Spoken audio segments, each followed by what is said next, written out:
Very good morning radio KGMU गूंज 89.6 FM पर मैं हूं आपके साथ सुरभि। शो चल रहा है मॉर्निंग गूंज और वक्त हो गया है सेकेंड इनिंग्स का। लेकिन आज सेकेंड इनिंग्स में हम कुछ स्पेशल करने वाले हैं क्योंकि चैत्र नवरात्र का शुभारंभ हो चुका है। ठीक 9 दिन तक हम दुर्गा माँ की पूजा करेंगे। बहुत सारे लोगों ने अपने घर में स्थापना की होगी और 9 दिन तक ससम्मान हम उनका आदर सत्कार करेंगे। लेकिन आपको नहीं लगता कि एक आदर सत्कार उनका भी होना चाहिए जो आपका घर चलाती हैं? एक आदर सत्कार उनका भी होना चाहिए जो हर रोज सुबह उठकर आपका टिफिन तैयार करती हैं। एक आदर सत्कार उनका भी होना चाहिए जो घर के बाहर भी एक दुनिया को संभालती हैं और घर के अंदर की दुनिया को भी संभालती हैं। जी हाँ, मैं बात कर रही हूँ हम सबके बीच में जो महिलाएं हैं, जो वर्किंग भी हैं और होम मेकर भी हैं। क्योंकि एक ही इंसान का 2 चीजों को बखूबी संभालना शायद यही एक खूबसूरत कला है जो एक महिला को सबसे अलग बनाती है। और इस नवरात्र हम लखनऊ की उन्हीं महिलाओं से बात करेंगे जो प्रोफेशनल और पर्सनल लाइफ को बखूबी संभालती हैं। कहते हैं ना, बैलेंस करके रखना, किसी चीज को मेंटेन करके रखना, ये कला जो है ना एक महिला के अंदर ही आती है। और आज सेकेंड इनिंग्स में हमारे साथ लखनऊ की वो शख्सियत हैं जो एक नहीं 3 चीजों को संभालती हैं। एक तो अपना घर संभालती हैं, दूसरा अपनी वर्किंग लाइफ को संभालती हैं और तीसरा उन बच्चों को संभालती हैं जो देश का भविष्य है। मैं बात कर रही हूँ मिसेस शिक्ता जैन की, जो कि हेड ऑफ केमिस्ट्री डिपार्टमेंट है सेंट डोमिनिक सेवियर स्कूल में और इस वक्त मॉर्निंग गूंज पर हमारे साथ फोन लाइन पर हैं। हाय शिक्ता मैम, आपका स्वागत है। कैसी हैं आप? बस बढ़िया, फर्स्ट क्लास। मैम, शिक्ता जब छोटी थी तो उसका सफर शुरुआत कैसे हुई? छोटे पे तो खेल कूद में ज्यादा मन रहता है, लेकिन आप अब हेड केमिस्ट्री डिपार्टमेंट एक स्कूल में, और तो शिक्ता का, मिसेस शिक्ता जैन का जो हेड केमिस्ट्री डिपार्टमेंट का सफर था उसकी शुरुआत कैसे हुई? बचपन से पढ़ने का शौक था इतना ज्यादा? ऐसा है सुरभि जी कि अगर पढ़ने का शौक कहें तो बचपन में कोई ऐसा विशेष शौक तो नहीं था, लेकिन हमारी मम्मी जो थी वो बहुत पर्टिकुलर थी कि बच्चे उनका बहुत अच्छी पढ़ाई में ध्यान लगाएं, अच्छे से पढ़ाई लिखाई करें और जिंदगी में कुछ बने।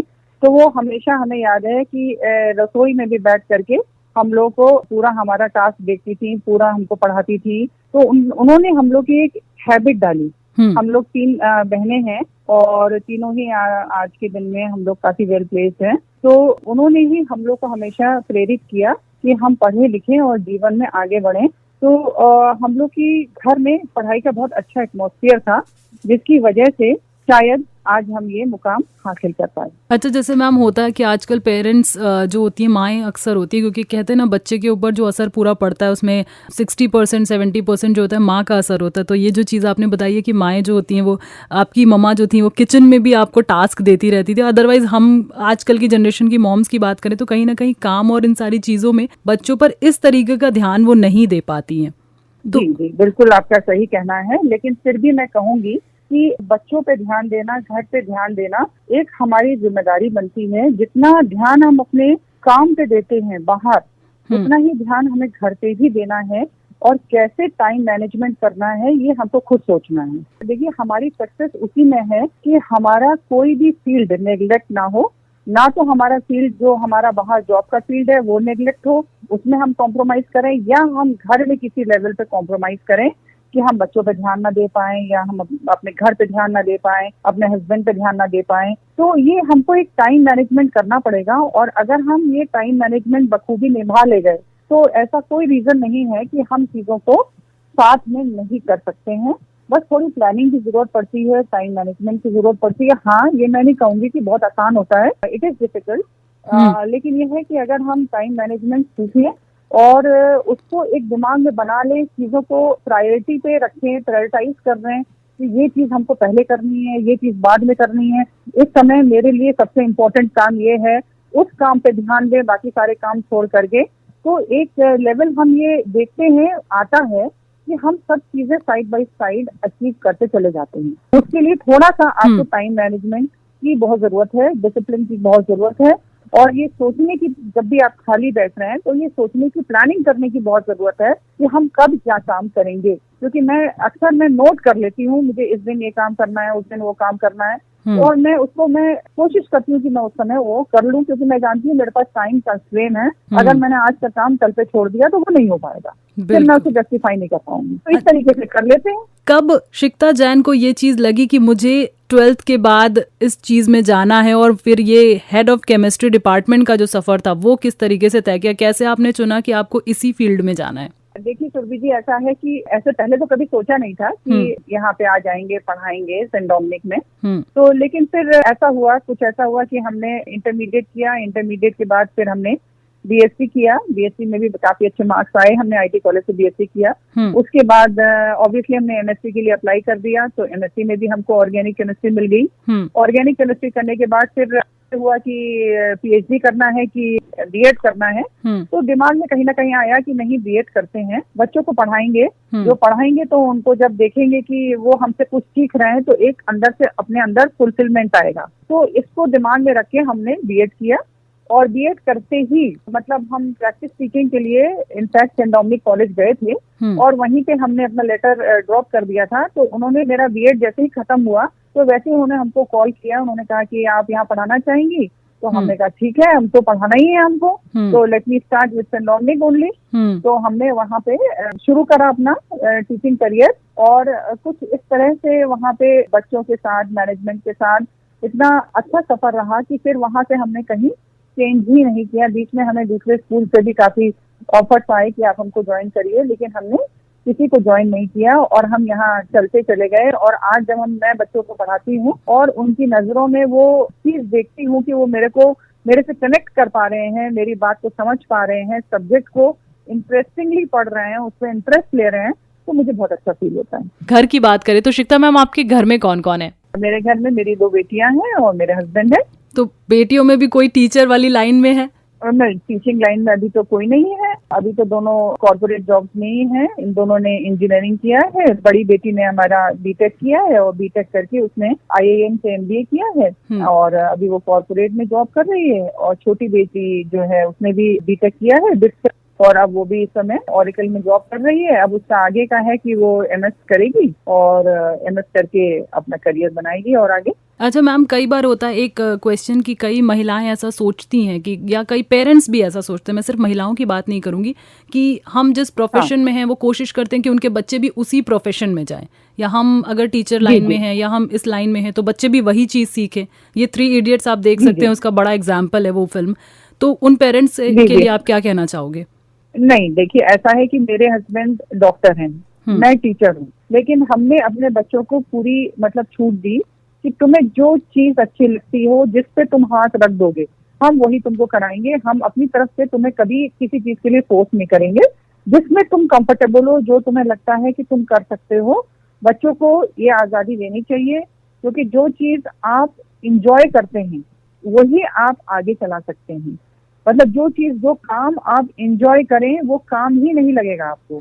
जब वो काम ही नहीं लगेगा तो आप उसमें आपको तरक्की मिलती चली जाएगी and you can give your best और आउटपुट भी बहुत बढ़िया आएगा। बच्चों को कभी भी फोर्स नहीं करना चाहिए। बिल्कुल मैम, एक सवाल और कि आजकल टीचर वाला जो प्रोफेशन हो गया वो लोगों ने एक कमाई का जरिया सोच लिया कि हमें बस जॉब करनी है तो let's do the job. But कहीं ना कहीं ये चीज़ होती है कि टीचर वाली एक जो जॉब है उसको जॉब की तरह नहीं लेना चाहिए। आप एक्चुअली में देश का भविष्य जो है उसको पढ़ाने वाले हैं। तो कहीं अगर किसी की थिंकिंग इस तरीके से है, कहीं ना कहीं लगता है, क्योंकि यूथ आजकल बस इतना सोचती नहीं है, उनको तो बस ये लगता है कि हमें अर्निंग कहीं से मिल जाए तो हम ये चीज़ कर लेते हैं। तो उनके लिए आप क्या कहना चाहेंगे? ऐसा है, टीचिंग जॉब एक फुल्ली डेडिकेटेड जॉब है और उसमें है कि भाई टीचर को हर समय अपने स्टूडेंट्स के लिए डेडिकेशन के साथ तैयार रहना चाहिए।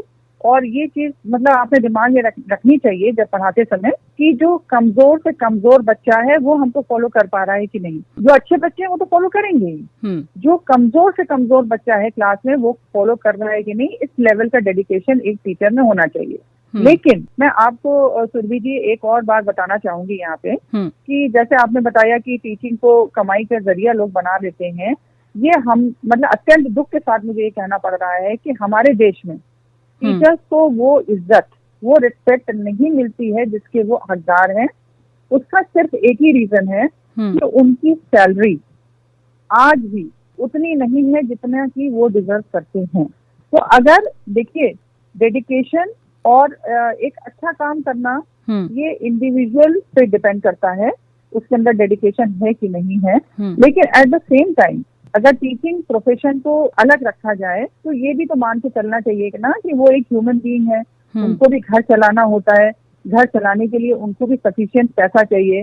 तो एक पैसा भी अगर हम उस पर देखते हैं कि अगर उनकी सैलरी को भी एक अच्छा आयाम दिया जाए, तो मुझे लगता है कि ये टीचिंग प्रोफेशन में और अच्छे लोग आएंगे, और अच्छे लोग आएंगे, डेडिकेटेड टीचिंग होगी, डेडिकेटेड प्रोफिशिएंट लोग आएंगे, तो हमारा level of teaching, level of education बढ़ेगा। और अगर देखिए आजकल कितने छोटे छोटे स्कूल सब खुले हुए हैं मशरूम की तरह, और मुझे ये सुन के अत्यंत दुख होता है कि 5-5 हजार 10-10 हजार पर से सैलरी पर, मंथली सैलरी पर टीचर से 10-10 12-12 घंटे काम लिया जाता है। तो वो बताइए क्या आउटपुट दे पाएंगे? बिल्कुल नहीं दे पाएंगे। जब नहीं दे पाएंगे तो क्या होगा कि हमारा लेवल गिरेगा, और लेवल गिरेगा तो हमारा देश का भविष्य भी फिर उसी तरीके से खतरे में पड़ेगा। तो अगर इसको थोड़ा सा गवर्नमेंट इस पर ध्यान दे और हम सब मिलकर ध्यान दें, क्योंकि टीचर्स, डॉक्टर्स, लॉयर्स, आपके आर्मी के जवान, ये सब मतलब बैकबोन है हमारी सोसाइटी के, बिल्कुल, है ना। इन पे अगर आप ध्यान नहीं देंगे तो आपकी सोसाइटी कभी भी तरक्की नहीं करेगी। पर्सनल सवाल मेरा मैम, केमिस्ट्री से ऐसे देखा जाए तो सब बड़ा भागते, इक्वेशंस, ये वो सारी चीजें, आपको इतना लगाव कैसे हो गया केमिस्ट्री से? देखो, मैं अगर सच बताऊं तो ऐसा मेरे को कोई बहुत लगाव नहीं था इस सब्जेक्ट से, लेकिन चूंकि मेरे को मार्क्स अच्छे मिलते गए और मुझे केमिस्ट्री सब्जेक्ट ऑप्ट करने को मिला, क्योंकि हम जब पढ़ते थे तो जो बहुत अच्छे मार्क्स जिनको मिलते थे वो हमारे केमिस्ट्री में जाते थे। तो मेरा बायोकेमिस्ट्री में भी हुआ था, केमिस्ट्री में भी हुआ था। तो लेकिन बायोकेमिस्ट्री में मेरा 1 महीने बाद हुआ, तो मैंने केमिस्ट्री ही पहले ऑप्ट कर लिया, तो फिर मैंने उसी में कंटिन्यू कर लिया। तो बाय डिफॉल्ट मुझको गुड मार्क्स मुझको केमिस्ट्री मिल गया। उसके बाद वो केमिस्ट्री में ही जब आगे मैंने परस्यू किया, तो उसके बाद ये था ऑब्वियसली मुझे फिर टीचिंग फिर केमिस्ट्री में ही करनी थी, मुझे टीचर केमिस्ट्री का ही बनना था। तो जब मैं टीचर बन गई और जब मैं बच्चों के सामने जाके खड़ी हो गई, तब मैंने कहा नहीं, अब कोई कॉम्प्रोमाइज कहीं से हो ही नहीं सकता, क्योंकि अब इन सारे बच्चों को मेरे मुंह से जो भी शब्द निकलेगा वो उनके लिए बिल्कुल मतलब गीता बाइबल के समान होगा, और वो उस चीज को मतलब ऐसे समझें, ऐसे उसको आत्मसात करें कि उनको लगे कि हाँ वो कुछ सीख रहे हैं, वो कुछ जान रहे हैं। तब मैंने जो है टीचिंग पॉइंट ऑफ व्यू से अपने आप को तैयार किया, और फिर उसके बाद पीछे मुड़ के नहीं देखा। फिर मैंने अपने सब्जेक्ट को कैसे मैं इंटरेस्टिंग बना सकती हूँ, कैसे मैं उसमें इनोवेशन ला सकती हूँ, कैसे मैं बच्चों को एनकरेज कर सकती हूँ, कैसे मैं उसको किसी भी टॉपिक को लेकर अच्छे से अच्छा एक्सप्लेन कर सकती हूँ, और ऐसे बच्चे तक पहुँच सकती हूँ जो कि थोड़ा पढ़ने में कमजोर है, जो थोड़ी जिसकी समझ कम है। मैं उस बच्चे को भी जब तक समझा नहीं लेती हूँ, जब तक उससे मैं निकलवा नहीं लेती हूँ, मुझे चैन नहीं पड़ता। मुझे लगता है कि सबको लेके चलना चाहिए क्लास में। अच्छा मैम, और क्या क्या शौक है एक टीचर होने को? थोड़ा सा साइड में रख दे अगर हम, तो हॉबीज क्या है आपकी? शौक तो खैर डांसिंग का है।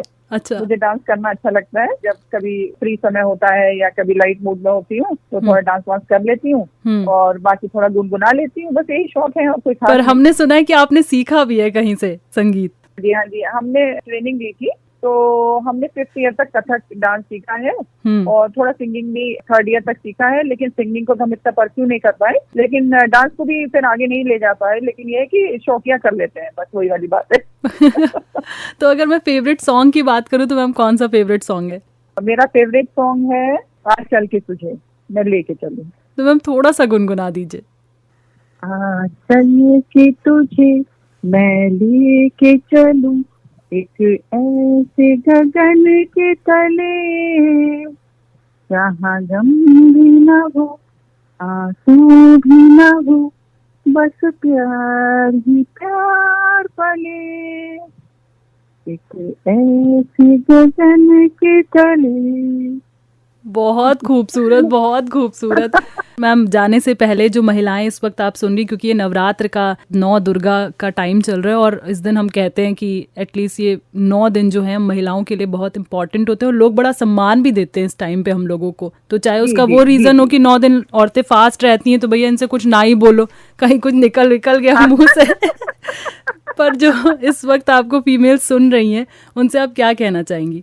बस मैं यही कहना चाहूंगी कि अपने आप को कभी किसी से कम ना आंकें, और अपनी ह्यूमिलिटी, अपनी नम्रता, अपनी सभ्यता बनाए रखें, लेकिन अपना डिटर्मिनेशन को कभी पीछे मत छोड़िए, अपने शौक को कभी मरने मत दीजिए, और हमेशा अपने आप को अपने घर से भी जोड़कर और अपने बाहर की दुनिया से भी जोड़कर हमेशा बैलेंस मेंटेन करके चलते रहिए। सफलता आपके कदम चूमेगी। Thank you so much ma'am, thank you so much. Thank you, thank you, thank you.